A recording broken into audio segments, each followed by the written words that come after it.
एक बार जोरदार नारा लगाएंगे, भारत माता की।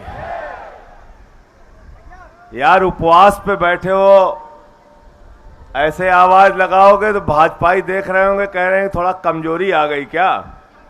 जोरदार नारा लगना चाहिए, संसद तक, प्रधानमंत्री जी के घर तक आवाज जाए आपकी। भारत माता की, भारत माता की। इंकलाब अरविंद केजरीवाल, अरविंद केजरीवाल। आम आदमी पार्टी, आम आदमी पार्टी। मंच पर आसीन दिल्ली विधानसभा के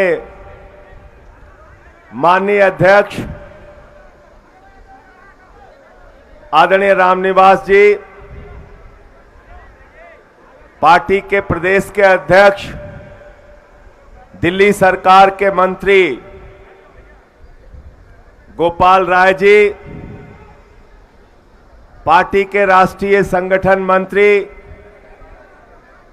भाई संदीप पाठक जी, हमारी दिल्ली सरकार की माननीय मंत्री आतिशी जी, सौरभ जी, कैलाश गहलोत जी, राजकुमार आनंद जी, भाई इमरान हुसैन जी, हमारे सभी सम्मानित विधायकगण, दिल्ली विधानसभा के उपाध्यक्ष राखी बिरलान जी, सभी कार्यकर्ता साथियों, दिल्ली की मेयर जिन्होंने 15 साल के भारतीय जनता पार्टी के कुशासन को उखाड़ फेंकने में महत्वपूर्ण भूमिका निभाई और अच्छा काम करके दिखा रही हैं, डॉक्टर शैली ओबराय, हमारी पार्टी के राष्ट्रीय सचिव भाई पंकज गुप्ता जी, साथियों और दोस्तों,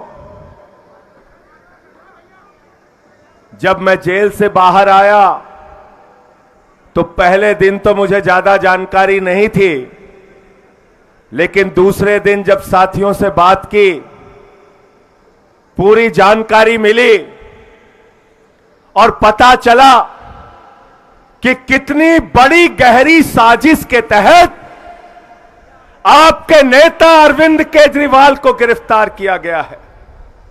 याद रखना, गहरी साजिश के तहत मैं कह रहा हूं। इस जंतर मंतर के ऐतिहासिक धरती से पूरे देश को बताना चाहता हूं, अरविंद केजरीवाल जी ईमानदार थे, ईमानदार हैं, ईमानदार रहेंगे। अरविंद केजरीवाल जी मुख्यमंत्री थे, मुख्यमंत्री हैं, मुख्यमंत्री रहेंगे। और गहरी साजिश मैं क्यों कह रहा हूं?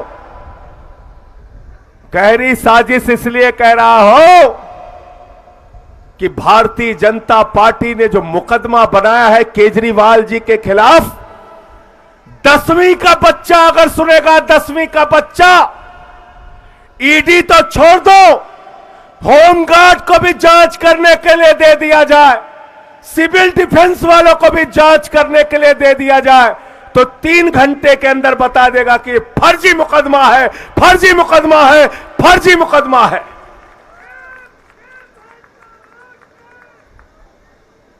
जरा ध्यान से सुनना और कार्यकर्ता साथियों, इसको घर घर में पहुंचाओ।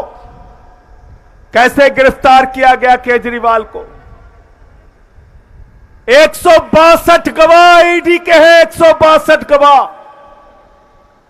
294 गवाह सीबीआई के हैं, 294 गवाह, दोनों जांच एजेंसियों को मिला के 456 गवाह हैं, 456 गवाह। दोनों जांच एजेंसियों ने मिलाकर 50,000 पन्ने की चार्जशीट तैयार की है, 50,000 पन्ने की। और आपको मालूम है, ये 456 गवाह और 50,000 पन्ने में केजरीवाल का नाम कितनी बार आया? कितनी बार आया? जोर से बोलिए, कितनी बार? 456 में से मात्र 4 गवाहों ने केजरीवाल का नाम लिया।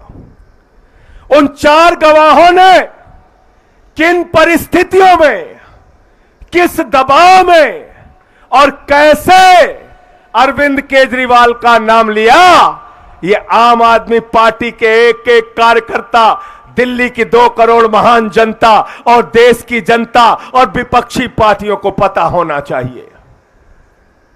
मैं चाहूंगा हमारे साथियों के पास अगर वो फोटो हो मंगुंटा रेड्डी की तो मुझे जरूर दे दी जाए। साथियों और दोस्तों, एक व्यक्ति है मंगुंटा रेड्डी, दूसरा व्यक्ति है उसका बेटा राघव रेड्डी, तीसरा व्यक्ति है शरद रेड्डी, चौथा व्यक्ति है सी अरविंद। इन 4 लोगों ने नाम लिया। बात करते हैं मंगुंटा रेड्डी की। मंगुंटा रेड्डी के घर 16 सितंबर 2022 को ईडी छापेमारी करती है। कहते केजरीवाल से क्या मिले थे आप? उसने कहा हां मिले थे। क्यों मिले थे? अपने चैरिटेबल ट्रस्ट के लिए जमीन चाहिए थी। उसके बयान लिए गए। 10 फरवरी तक उसने कुछ नहीं कहा तो उसके बेटे को 10 फरवरी 2023 को गिरफ्तार करके भाजपाइयों की ईडी ने जेल में डाल दिया। उसके बेटे से पूछा केजरीवाल का नाम ले, पहली बार कहा नहीं लेंगे, दूसरी बार कहा नाम ले, उसने कहा साहब नहीं लेंगे, तीसरी बार कहा नाम ले, उसने कहा साहब केजरीवाल ने कुछ किया ही नहीं तो कैसे नाम ले, चौथी बार कहा नाम ले, उसने कहा साहब केजरीवाल से कोई मतलब नहीं तो कैसे नाम ले, पांचवी बार कहा नाम ले, नहीं लेंगे, 6वीं बार कहा नाम ले, उसने कहा नहीं लेंगे, 6 बार नाम लिया, 5 महीने की जेल बीत गई तो बोले जिंदगी भर जेल में सड़ेगा अगर केजरीवाल का नाम नहीं लेगा। अब वो कमजोर पड़ गया, उसने 7वीं बार केजरीवाल का नाम ले लिया। 7वीं बार नाम ले लिया। कब लिया? 16 जुलाई 2023 को। 16 जुलाई 2023 को जैसे ही उसने नाम लिया अरविंद केजरीवाल को, 18 जुलाई 2023 को ईडी वालों ने कहा बेटा अब कोई दिक्कत नहीं है, जमानत पे छूटो, घर जाओ। समझ गए? समझ गए मुकदमा? समझ गए मुकदमा? 10वीं का बच्चा पता लगा सकता है ना इस बात का कि फर्जी मुकदमा है। 16 जुलाई को जैसे ही नाम लिया, 18 जुलाई को उसकी जमानत हो जाती है। 10 बयान बाप बेटे ने दिया। मंगुंटा रेड्डी और राघव रेड्डी ने 10 बयान दिया। 10 बयान में बाप बेटे के अंतिम 2 बयानों को ईडी वालों ने कहा यह सही है, कोर्ट के सामने रख दिया। 8 बयानों को छिपा के रख लिया, बोले अनरिलाइड डॉक्यूमेंट है, जिसमें केजरीवाल के ईमानदारी का सबूत है। वो कागज ईडी छुपाती है। भारतीय जनता पार्टी की गहरी साजिश ये है साथियों। हमारे वकील गए न्यायालय के सामने, उन्होंने कहा हुजूर माई बाप, हम आरोपी जरूर हैं लेकिन हमारे कागज छिपाए क्यों जा रहे हैं, हमें दिखाइए तो। कोर्ट ने कहा भाई आरोपी का अधिकार है, सारे साक्ष्य उनको दिखाओ। जब वो ईडी के दफ्तर वकील पहुंचे तो हैरान हो गए, होश उनके उड़ गए। उन्होंने देखा 8 बयान में अरविंद केजरीवाल का नाम नहीं, सिर्फ 2 बयान में अरविंद केजरीवाल का नाम लिया गया और उसके आधार पर उठाकर उनको जेल में डाल दिया गया। तीसरा व्यक्ति है शरद रेड्डी। इसकी कहानी बड़ी मजेदार है, ध्यान से सुनना। शरद रेड्डी को ईडी ने कहा यह मुख्य घोटालेबाज है, किंग पिन है ये। 9 नवंबर 2022 को उसके घर में छापा पड़ा। 10 नवंबर 2022 को उसको गिरफ्तार कर लिया गया। 10 नवंबर 2022 से लेकर 25 अप्रैल 2023 तक 1-2 नहीं 12 बयान उसके लिए गए। 12 बयान। 10 बयान में उसमें अरविंद केजरीवाल का नाम नहीं लिया। अंतिम के 2 बयान में जब उसने केजरीवाल का नाम लिया तो ईडी वालों ने कहा बेटा अब तुम्हारी जमानत करा देंगे। उसने कहा कैसे होगी? बोले कह देना अदालत में कमर दर्द हो रही है, जमानत हो जाएगी। मनीष सिसोदिया जी की पत्नी पिछले 20 साल से एक बीमारी से ग्रसित है। इस पीड़ा की घड़ी में अपने पति का उनको इंतजार है, उनको जमानत नहीं मिलती, लेकिन कमर दर्द के नाम पर मुख्य घोटालेबाज किंगपिन को जमानत मिल जाती है। एक ईमानदार आदमी जिसकी बेगुनाही के सबूत चिल्ला चिल्ला कर बोल रहे हैं, उसकी जमानत का विरोध करने के लिए ईडी एड़ी चोटी लगा देती है अरविंद केजरीवाल की जमानत का विरोध करने के लिए, लेकिन शरद रेड्डी को कमर दर्द के नाम पे जमानत मिल जाती है। और वह शरद रेड्डी कौन है? 10 नवंबर को गिरफ्तार हुआ, 15 नवंबर को भाजपाइयों को नजराना पेशगी पहुंचा दी उसने। कितने की? कितने की? कितने की? पीछे तक बोलिए जिससे याद रहे, मीडिया वाले भी सुने। कितने की पेशगी पहुंची? जोर से बोलो, मीडिया वाले नहीं सुन रहे। 5 करोड़।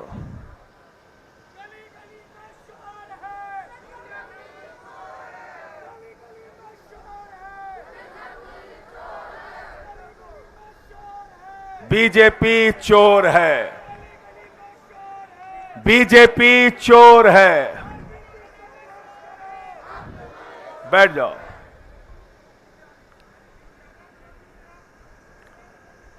₹5 करोड़ दिया और उस शरद रेड्डी ने गिरफ्तारी से लेकर रिहाई तक 55 करोड़ रुपए की रिश्वत दी भाजपाइयों को। 55 करोड़ की। ईडी वाले कह रहे हैं शराब घोटाला, शराब घोटाला, शराब घोटाला। सीबीआई वाले कह रहे हैं शराब घोटाला, शराब घोटाला, शराब घोटाला। इनकम टैक्स वाले कह रहे हैं शराब घोटाला, शराब घोटाला, शराब घोटाला। अरे शराब घोटाला तो खुल गया, तुम्हारे माई बाप भारतीय जनता पार्टी वालों ने शराब घोटाला किया है। किया है कि नहीं किया? बताओ, किया है कि नहीं किया? किया है ना शराब घोटाला? शराब घोटाला किया है भारतीय जनता पार्टी वालों ने। मैं इस मंच से कहना चाहता हूं एलजी साहब से, एलजी साहब, अगर आपको अपने पद की जरा सी भी नैतिकता है, भारत के संविधान में जरा सा भी भरोसा है, तो आज ही चिट्ठी लिखो, सीबीआई की जांच कराओ, ईडी की जांच कराओ, इनकम टैक्स की जांच कराओ, भारतीय जनता पार्टी के नेताओं का कॉलर पकड़ के उनको जेल में डालने का काम करो। शराब घोटाला उन्होंने किया है। गलत तो नहीं कह रहा हूं? गलत तो नहीं कह रहा हूं? आतिशी जी, शराब घोटाला, खुला हुआ शराब घोटाला, भाजपा के नाम का शराब घोटाला, उसमें एलजी साहब चिट्ठी क्यों नहीं लिखते? क्यों नहीं लिखते? मैं अपने सभी मंत्रियों से, विधायकों से अनुरोध करूंगा कि बीजेपी के शराब घोटाले पर जांच के लिए ये 55 करोड़ की मनी टेल जो मिली है, इस पर बीजेपी के नेताओं से पूछताछ की जाए, गिरफ्तारी की जाए। इसकी मांग देश की सरकार से, एलजी से, राष्ट्रपति से हम सबको मिलकर करनी चाहिए। गोपाल भाई, गलत कह रहा हूं? बिल्कुल होनी चाहिए। इनकी गिरफ्तारी करो, जेल में डालो। कहते हैं भाजपाइयों का तो हाल हो गया है, चोरी भी और सीना जोरी भी। भ्रष्टाचार के खिलाफ भाजपाई बोलते हैं, भ्रष्टाचार के खिलाफ भाजपा वाले बोलते हैं। जिन्होंने 15 लाख करोड़ रुपए पूंजीपतियों का माफ कर दिया, वो भाजपा वाले बोलते हैं। जिन्होंने नोटबंदी का घोटाला किया, जिसने हिंडनबर्ग के घोटाले को बचाने का काम किया, जिसने देश की सारी संपत्ति एक आदमी के नाम पर नीलाम कर दिया और देश भर के सारे बड़े भ्रष्टाचारियों को चुन चुन कर माला पहना के पैर छूकर भारतीय जनता पार्टी में शामिल कर लिया। ऐसी भ्रष्टाचारी पार्टी भ्रष्टाचार के खिलाफ बोलती है। आजादी के बाद से लेकर आज तक हिंदुस्तान की धरती पर भ्रष्टतम पार्टी अगर कोई है, सबसे भ्रष्ट पार्टी अगर कोई है, तो उस पार्टी का नाम है भारतीय जनता पार्टी। वो पीछे से कह रहे हैं बंगारू जनता पार्टी, याद हो गया। ताली बजाओ इनके लिए। इनको याद हो गया नाम जो मैंने पहले दिन बताया था, बंगारू जनता पार्टी।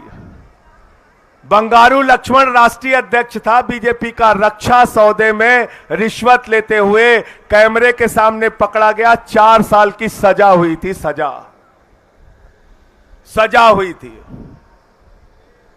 और इतने भोला बालक बन जाते हैं भाजपाई, कहते हैं इस्तीफा दो, इस्तीफा दो, इस्तीफा दो। अरे जब एक ईमानदार आदमी अरविंद केजरीवाल, उनके खिलाफ कोई सबूत नहीं, गवाह तुमने जबरदस्ती के बनाए, तो ये इस्तीफा की नौटंकी मत करो। अरविंद केजरीवाल ईमानदार थे, ईमानदार हैं, ईमानदार रहेंगे। अरविंद केजरीवाल वो शख्स है जिन्होंने IRS की नौकरी को लात मारकर देश सेवा का संकल्प लिया। अरविंद केजरीवाल वो शख्स है जिन्होंने 13 दिन तक भ्रष्टाचार विरोधी आंदोलन चलाया। अरविंद केजरीवाल वो शख्स है जिन्होंने दिल्ली की जनता को बिजली के मामले में राहत दिलाने के लिए 1-2 दिन का नहीं, 15 दिन का अनशन रखा। अरविंद केजरीवाल वो व्यक्ति हैं जिन्होंने 10 दिन का अनशन इसी जंतर मंतर पे रखा। अरविंद केजरीवाल वो शख्स है जिन्होंने दिल्ली की जनता के लिए मुफ्त पानी का इंतजाम किया, मुफ्त बिजली का इंतजाम किया, मुफ्त शिक्षा का इंतजाम किया, मुफ्त स्वास्थ्य का इंतजाम किया, मुफ्त बस की यात्रा का इंतजाम किया, बुजुर्गों की तीर्थ यात्रा का इंतजाम किया, महिलाओं के लिए 1000 रुपए की आर्थिक सहायता का इंतजाम किया। अरविंद केजरीवाल का पूरा जीवन दिल्ली और देश वालों के लिए समर्पित है।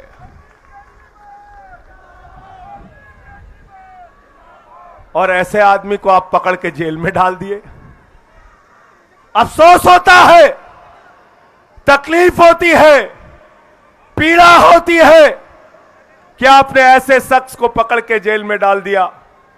मैं जेल से छूटने के बाद भाभी से मिलने गया था। पहली बार उनकी आंख में आंसू दिखे। मैं आम आदमी पार्टी के कार्यकर्ताओं से कहना चाहता हूं, उस आंसू का बदला आपको लेना है। मैं आपसे कहना चाहता हूं, दिल्ली के लोगों के बीच में जाओ, देश के लोगों के बीच में जाओ, उस आंसू का बदला आपको लेना है। ये 400 पार के नौटंकी के नारों के चक्कर में मत पड़ो, इसका कोई हकीकत नहीं है। मीडिया वाले कह रहे थे मोदी जी ने 400 पार का नारा दिया।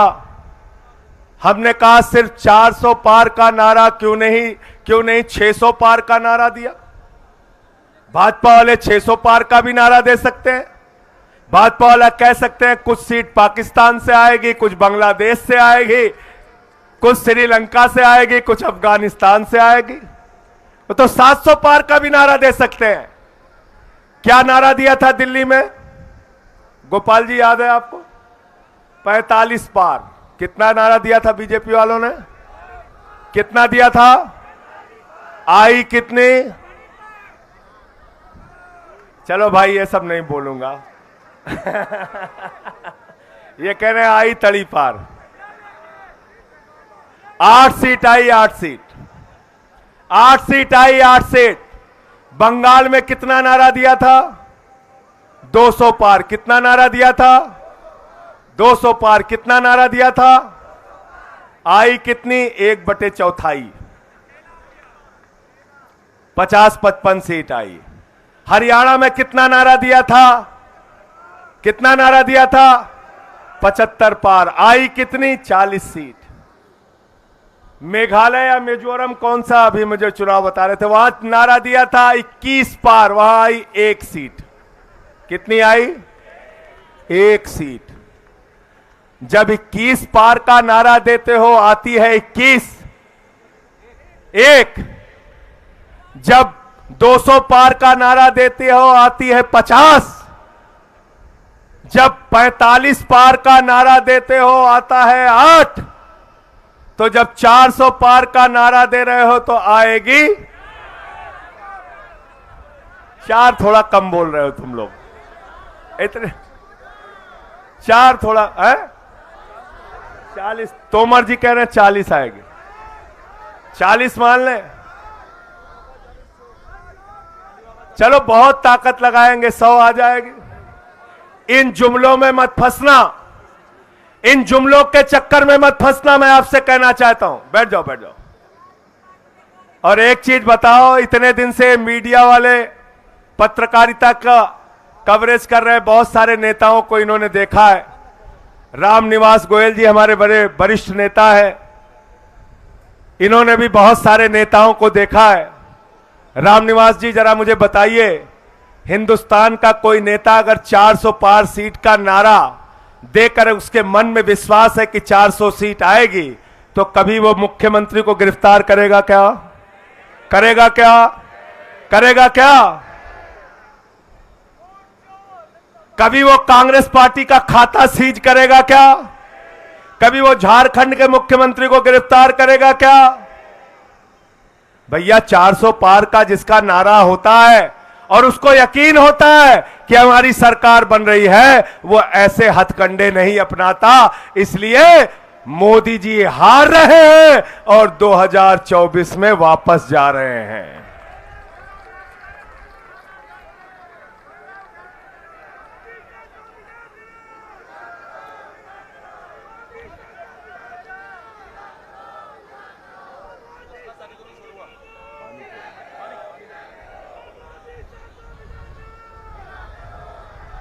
मोदी शाह को विदा करो, अरे मोदी शाह को विदा करो,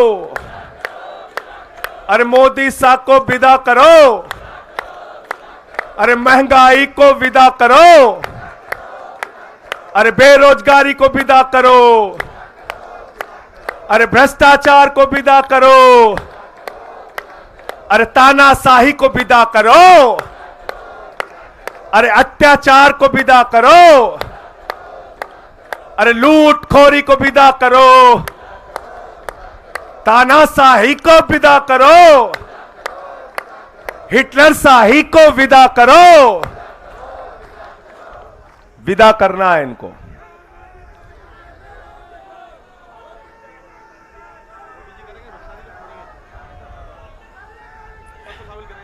ये तोमर जी याद दिला दिया कुछ इन्होंने, जो जो भूलता जाऊं याद कराते जाइएगा।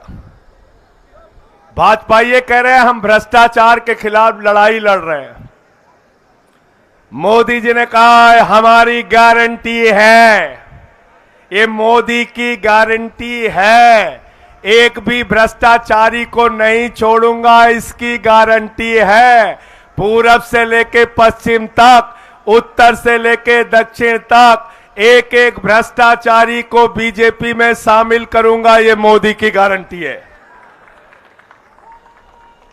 क्यों मुकेश गोयल जी, गारंटी है नहीं है?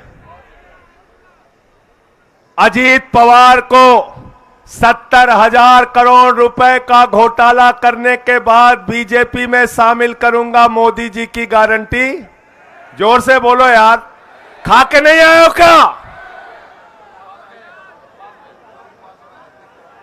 अरे उपवास पे तो हम भी हैं भाई।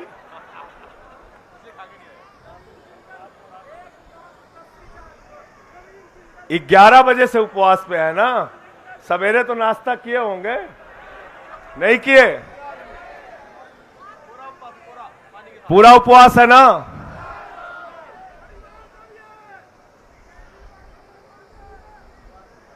छगन भुजबल भ्रष्टाचारी है, उसके भ्रष्टाचार को पहले उठाएंगे, फिर उसको बीजेपी में शामिल करेंगे। मोदी जी की गारंटी, जोर से बोलो।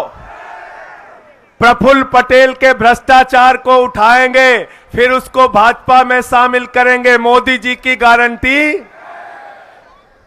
हसन मुशर्रफ के भ्रष्टाचार को उठाएंगे, फिर उसको बीजेपी में शामिल करेंगे, मोदी जी की गारंटी। शिंदे के भ्रष्टाचार को उठाएंगे, फिर बीजेपी में शामिल करेंगे, मोदी जी की गारंटी। नवीन जिंदल के भ्रष्टाचार को उठाएंगे, फिर उसको बीजेपी में शामिल करेंगे, मोदी जी की गारंटी। नारायण राणे के भ्रष्टाचार को उठाएंगे, फिर बीजेपी में शामिल करेंगे, मोदी जी की गारंटी। आदर्श घोटाला उठाएंगे, फिर उसको बीजेपी में शामिल करेंगे, मोदी जी की गारंटी। वाटर घोटाला उठाएंगे, फिर हेमंत विश्व शर्मा को शामिल करेंगे, मोदी जी की गारंटी। मुकुल राय का शारदा घोटाला, नारदा घोटाला उठाएंगे, फिर बीजेपी में शामिल करेंगे, मोदी जी की गारंटी। शुभेंदु अधिकारी का शारदा नारदा घोटाला उठाएंगे, फिर उसको बीजेपी में शामिल करेंगे, मोदी जी की गारंटी। जनार्दन रेड्डी का भ्रष्टाचार का हजारों करोड़ का मामला उठाएंगे, फिर उसको बीजेपी में शामिल करेंगे, नरेंद्र मोदी जी की गारंटी। तो ये मोदी की गारंटी, मोदी की गारंटी, एक एक भ्रष्टाचारी को बीजेपी में शामिल करने की गारंटी। गारंटी। मधु कोड़ा के भ्रष्टाचार को, यार नाम याद दिला रहे यार, बड़े हिम्मत, वाह भाई वाह, ऐसे कार्यकर्ता होने चाहिए। देखो अपडेट रखते हैं। मधु कोड़ा के भ्रष्टाचार को उठाएंगे, गीता कोड़ा के भ्रष्टाचार को उठाएंगे, फिर उसको बीजेपी में शामिल करेंगे, मोदी जी की गारंटी। सीता सोरेन के भ्रष्टाचार को उठाएंगे, फिर उसको बीजेपी में शामिल करेंगे, मोदी जी की गारंटी। तपस राय के भ्रष्टाचार को उठाएंगे, फिर उसको बीजेपी में शामिल करेंगे, मोदी जी की गारंटी। छगन भुजबल के भ्रष्टाचार को उठाएंगे, फिर उसको बीजेपी में शामिल करेंगे, मोदी जी की गारंटी। अच्छा, छगन भुजबल भूल गया था क्या मैं? इतने भ्रष्टाचारी है, नाम भूल जाता है। प्रफुल्ल पटेल के भ्रष्टाचार को उठाएंगे, फिर उसको बीजेपी में शामिल करेंगे, मोदी जी की गारंटी।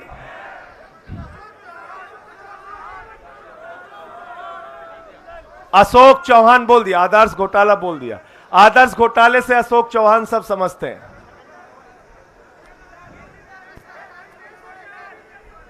मीडिया वाले मुझसे उस दिन काफी नाराज हो गए थे, बोले संजय सिंह जी आप कभी कभी बड़ा सख्त बोल जाते हैं। मैंने कहा क्या? कहने लगे आपने कह दिया भ्रष्टाचार के खिलाफ भाजपाई बोलते हैं तो लगता है ओसामा बिन लादेन अहिंसा पे उपदेश दे रहा है। अच्छा एक चीज बताओ, इतने सारे भ्रष्टाचारियों को अपनी पार्टी में शामिल करने वाली पार्टी को हिंदुस्तान की भ्रष्ट पार्टी कहा जाएगा कि नहीं कहा जाएगा? देश की सबसे भ्रष्ट पार्टी कहा जाएगा कि नहीं कहा जाएगा? आजादी के बाद की सबसे भ्रष्ट पार्टी कहा जाएगा कि नहीं कहा जाएगा? तो जब ये पार्टी भ्रष्टाचार के खिलाफ बोलती है तो ऐसा लगता है ओसामा बिन लादेन और डाकू गब्बर सिंह अहिंसा पे उपदेश दे रहे हैं। गलत तो नहीं कहा? गलत तो नहीं कहा? दूसरी बात क्या करते हैं बड़े चालाकी से, संजीव झा को मैं एक दिन सुन रहा था टीवी पे, अच्छा जवाब दिया इसने, बहुत अच्छा जवाब दिया। कहते हैं नैतिकता के आधार पर आप लोगों को तुरंत इस्तीफा दे देना चाहिए। तो हमने कहा नैतिकता के आधार पर पहले हेमंत सोरेन का इस्तीफा ले लेना चाहिए, फिर केजरीवाल का ले लेना चाहिए, फिर भगवंत मान का ले लेना चाहिए, फिर विजयन का ले लेना चाहिए, फिर रेवंत रेड्डी का ले लेना चाहिए, फिर सिद्धारमैया का ले लेना चाहिए, फिर ममता बनर्जी का ले लेना चाहिए, पूरे विपक्ष को खत्म कर देना चाहिए और भाजपा वाले माल लूटे पूरे देश का, बेईमानी करें, भ्रष्टाचार करें, पूरे देश को लूटें।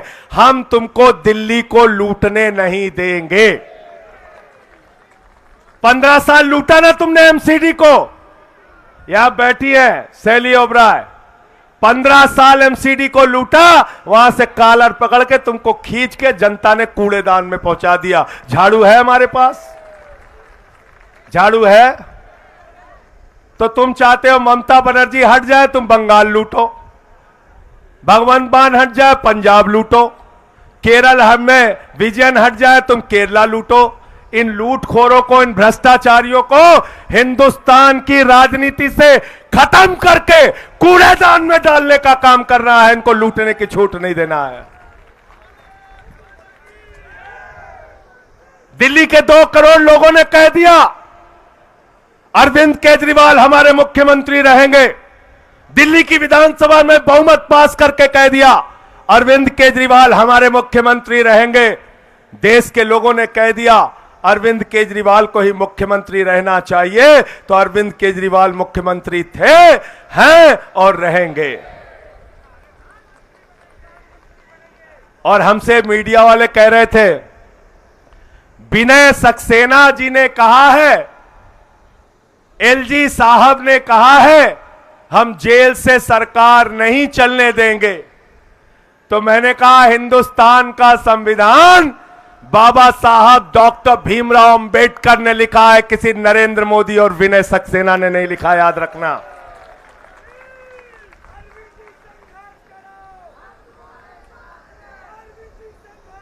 दिखा हमको कहां भारत के संविधान में लिखा है कि झूठे मुकदमे लगा के एक ईमानदार मुख्यमंत्री को अगर तुम जेल में डाल दोगे तो उसको इस्तीफा देना पड़ेगा। आज मैं तुमको बताता हूं कहानी, ध्यान से सुनना।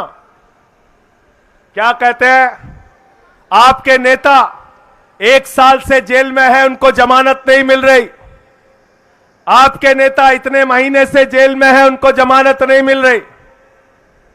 तो आज के बाद जब टीवी पे हमारा प्रवक्ता जाए, भाजपा के बीच में जाए, तो उनसे पूछना अटल बिहारी वाजपेयी जी 19 महीने देश की जेल में रहे, उनको जमानत नहीं मिली। लाल कृष्ण आडवाणी जी 19 महीने देश की जेल में रहे, उनको जमानत नहीं मिली। रविशंकर प्रसाद जी 19 महीने देश की जेल में रहे, उनको जमानत नहीं मिली। अरुण जेटली जी 19 महीने देश की जेल में रहे, उनको जमानत नहीं मिली। अमित शाह जी 3 महीने जेल में रहे और 2 साल गुजरात के बाहर रहे। वो शब्द मैं इस्तेमाल नहीं करना चाहता। 2 साल गुजरात से बाहर रहे, बाहर रहे, बाहर रहे।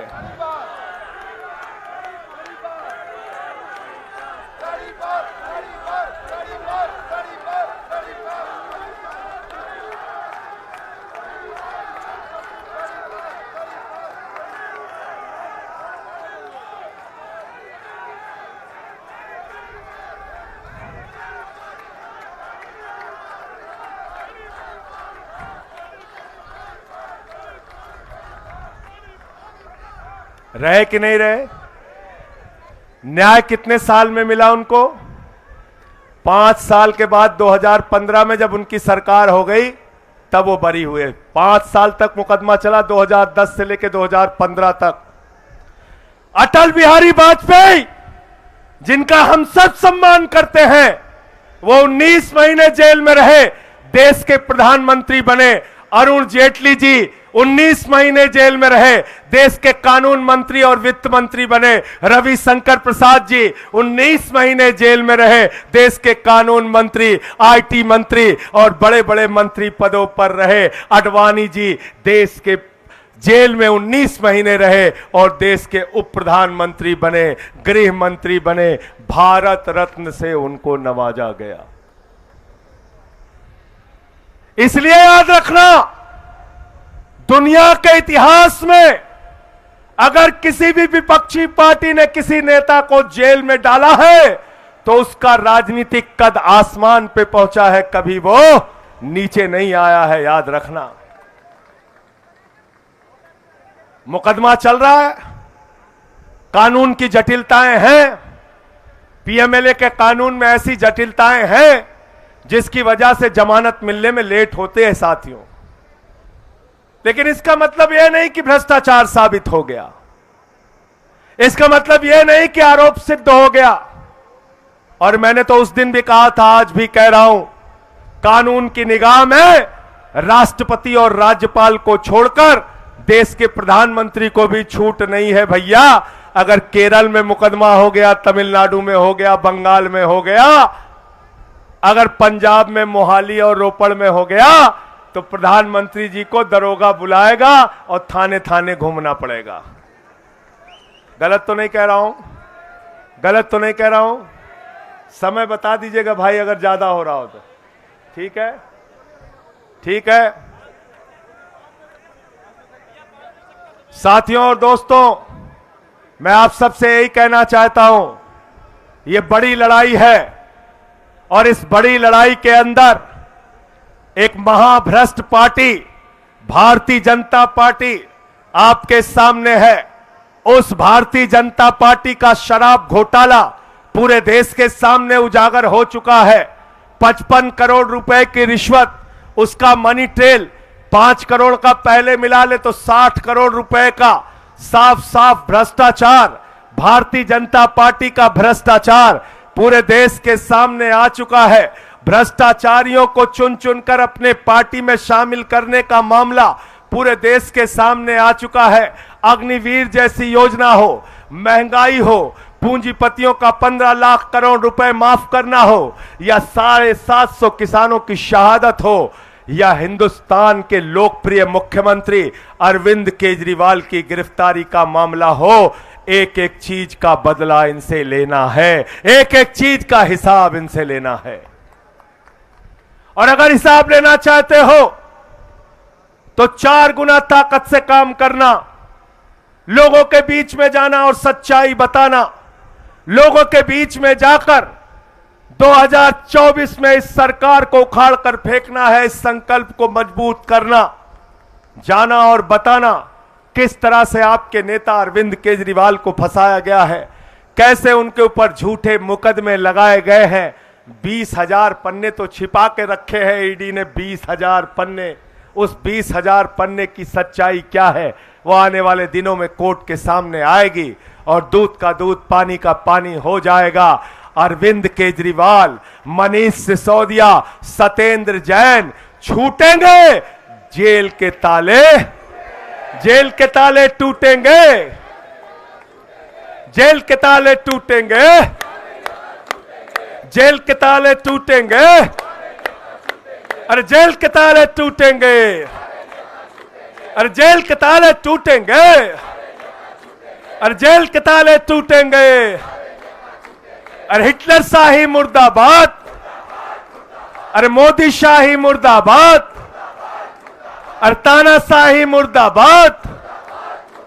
हर जोर जुल्म के टक्कर में, हर जोर जुल्म के टक्कर में, हर जोर जुल्म के टक्कर में, अरे जो हमसे टकराएगा, अरे जो हमसे टकराएगा, अरे जो हमसे टकराएगा, आम आदमी जिंदाबाद, केजरीवाल जिंदाबाद, हमारे साथी जिंदाबाद, हमारे साथी जिंदाबाद, हमारे कार्यकर्ता जिंदाबाद, आम आदमी जिंदाबाद, अरे आम आदमी जिंदाबाद। अरे जेल के ताले टूटेंगे, जेल के ताले टूटेंगे, लड़ेंगे, लड़ेंगे, लड़ेंगे, लड़ेंगे, लड़ेंगे, अरे लड़ेंगे, अरे लड़ेंगे, अरे लड़ेंगे, लड़ेंगे।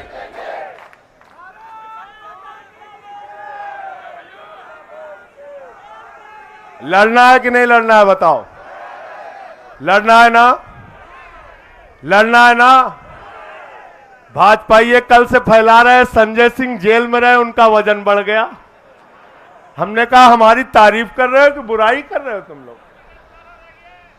कभी कभी गलती से तारीफ करने लगते हैं भाजपाई। साथियों और दोस्त, कौन सा घोटाला रह गया?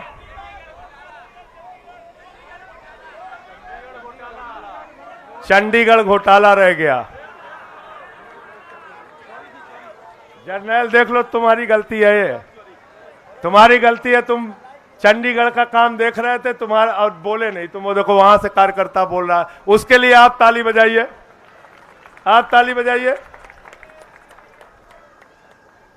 बहुत अच्छा याद दिलाया। कह रहे केजरीवाल इस्तीफा दे दें। हमने कहा बेईमानो, 1 साल से मणिपुर जल रहा है।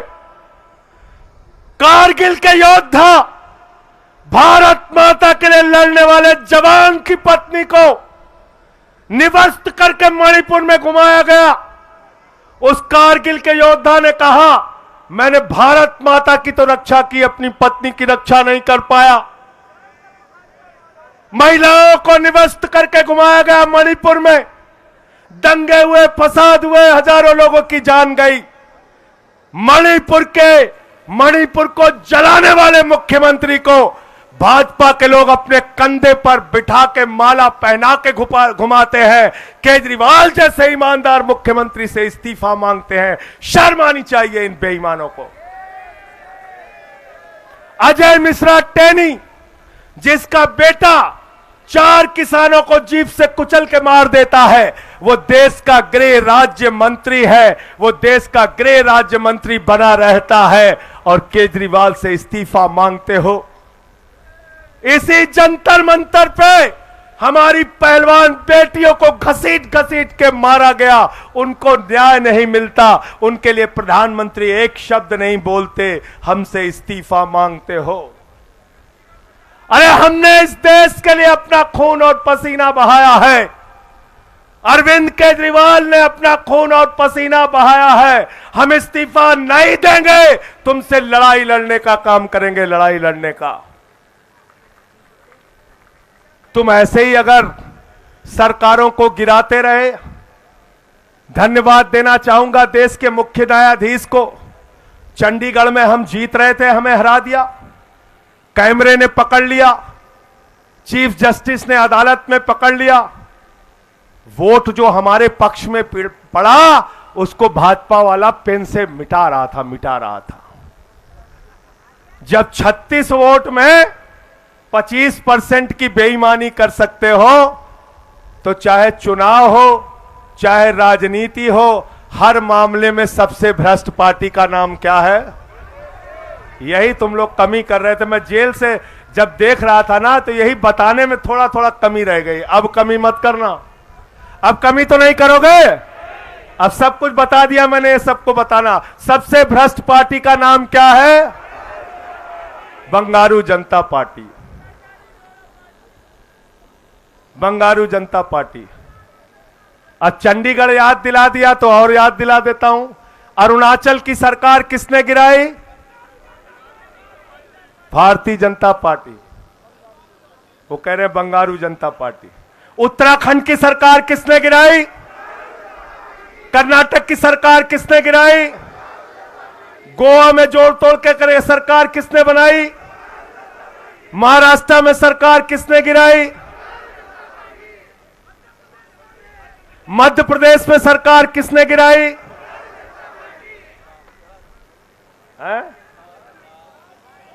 बिहार की सरकार किसने गिराई? बंगारू जनता पार्टी। तो भाजपाइये हम लोगों को बेवकूफ समझते हैं क्या आतिशी जी? हमको बेवकूफ समझते हो?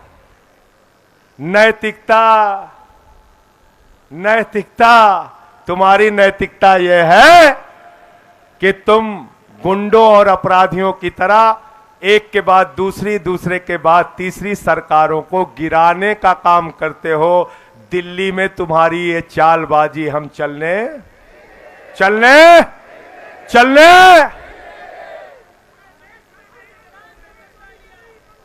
पंजाब में तुम्हारी ये चालबाजी हम चलने, जहां 2 सरकारें हैं वहां तो बिल्कुल नहीं चलने देंगे। और पूरे देश में जहां जहां नौटंकी करोगे, हम तुम्हारे खिलाफ लड़ेंगे। अंत में एक वादा आपसे लेकर अपनी बात को खत्म करूंगा, और पीछे तक हाथ उठना चाहिए। जहां 23 सीट पर आम आदमी पार्टी चुनाव लड़ रही है, तन मन धन से चुनाव तक दिन रात उन इलाकों में जाकर मेहनत करोगे कि नहीं करोगे? करोगे कि नहीं करोगे? पार्टी को जिताने का काम करोगे कि नहीं करोगे? पूरे देश में जहां जहां इंडिया गठबंधन लड़ रहा है, चाहे वो कांग्रेस पार्टी का हो, समाजवादी पार्टी का हो, जो भी इंडिया गठबंधन की पार्टियां हैं, जहां जहां इंडिया गठबंधन का कैंडिडेट लड़ रहा है, आम आदमी पार्टी का कैंडिडेट नहीं है, वहां भी 4 गुना ज्यादा मेहनत से दिन रात मेहनत करके उन इंडिया गठबंधन के प्रत्याशियों को जिताने का काम करोगे कि नहीं करोगे? पीछे से बोलिए, जोर से, जोर से। इंडिया गठबंधन की सरकार 2024 में बनाना है और इन बेईमानों को देश की सत्ता से। अंतिम एक बात याद रखना, मैंने वहां भी कहा था, आज भी कह रहा हूं, केजरीवाल जीतेंगे, इंडिया गठबंधन जीतेगा तो आपके बच्चों को अच्छी शिक्षा मिलेगी, उनके चेहरे पर मुस्कान होगी, अच्छे अस्पताल बनेंगे, स्कूल बनेंगे, माताओं बहनों के लिए राहत मिलेगी। और अगर भाजपा ही जीत गए तो क्या देंगे आपको? क्या देंगे? नीरज याद है क्या देंगे आपको? क्या देंगे? यूपी क्या देंगे? भूल गए, भूल गए आप लोग। बताएं क्या देंगे? चलो बता देते हैं। हमारे 4 लोकसभा के प्रत्याशी भी यहां पे हैं। मैं चाहूंगा पहले उनका परिचय करा दूं। महाबल मिश्रा जी हैं, कुलदीप भाई हैं, हमारे सोमनाथ भारती जी, सोमनाथ भारती जी है, सही राम पहलवान जी, सही राम जी।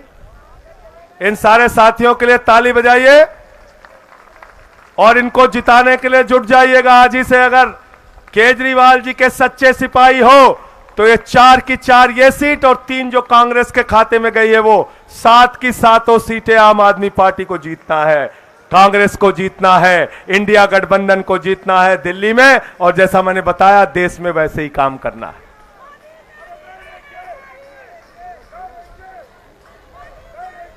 अच्छा, मैं बता रहा था कि भाजपा वाले जीतेंगे तो क्या जीतेंगे, अभी कोई सही जवाब आया नहीं है। मैं बता रहा हूं, मैं बता रहा हूं। अरविंद केजरीवाल जी, हाँ क्या बताओ? नहीं, अभी सही जवाब आया नहीं। मैं दे रहा हूं। अरविंद केजरीवाल अपना भाषण देते हैं, गोपाल राय जी देते हैं, संदीप पाठक देते हैं, आतिशी देती है, सौरभ भारद्वाज जी हमारे बोलते हैं, जहां जहां भाषण देते हैं, सौरभ भाई प्रेस कॉन्फ्रेंस करते हैं, जहां जहां जाते हैं कहते हैं हम अच्छे स्कूल बनाएंगे, अच्छे अस्पताल बनाएंगे, अच्छी सड़कें बनाएंगे। सौरभ भाई कहां है? आप अस्पताल बनाने के काम में लगे हैं ना, आपको पता ही नहीं मोदी जी क्या बना रहे हैं। उत्तर प्रदेश में गए हमारे यहां मोदी जी, केजरीवाल कहते हैं हमको जिता दो, स्कूल बनाएंगे, अस्पताल बनाएंगे, स्कूल बनाएंगे, अस्पताल बनाएंगे। मोदी जी एक सभा में गए, उन्होंने कहा भाइयों और बहनों, अगर गांव गांव में कब्रिस्तान होता है तो शमशान होना चाहिए कि नहीं होना चाहिए? क्या बोले थे? शमशान होना चाहिए कि नहीं होना चाहिए? अरे इतने अब शकुनी लोग हैं ये लोग। उसी के बाद कोरोना की महामारी आ गई, गांव गांव में शमशान बन गया, गांव गांव में शमशान बन गया। केजरीवाल को जिताओगे तो स्कूल पाओगे, आम आदमी पार्टी को जिताओगे तो स्कूल पाओगे, हमारे नेताओं को जिताओगे तो स्कूल पाओगे, अस्पताल पाओगे, सड़कें पाओगे, बुजुर्गों की तीर्थ यात्रा पाओगे, महिलाओं को आर्थिक सहायता पाओगे, हमारे पार्टी को जिताओगे तो तरक्की पाओगे, और अगर बीजेपी वालों को जिताओगे तो गांव गांव में शमशान पाओगे। गलत तो नहीं कह रहा हूं? गलत तो नहीं कह रहा हूं? इसलिए इंडिया गठबंधन को जिताना है, आम आदमी पार्टी को जिताना है। अंत में एक बार फिर से वही नारा, जेल के ताले टूटेंगे, जेल के ताले टूटेंगे, जेल के ताले टूटेंगे, जेल के ताले टूटेंगे, जेल के ताले टूटेंगे। बहुत बहुत धन्यवाद, बहुत बहुत शुक्रिया।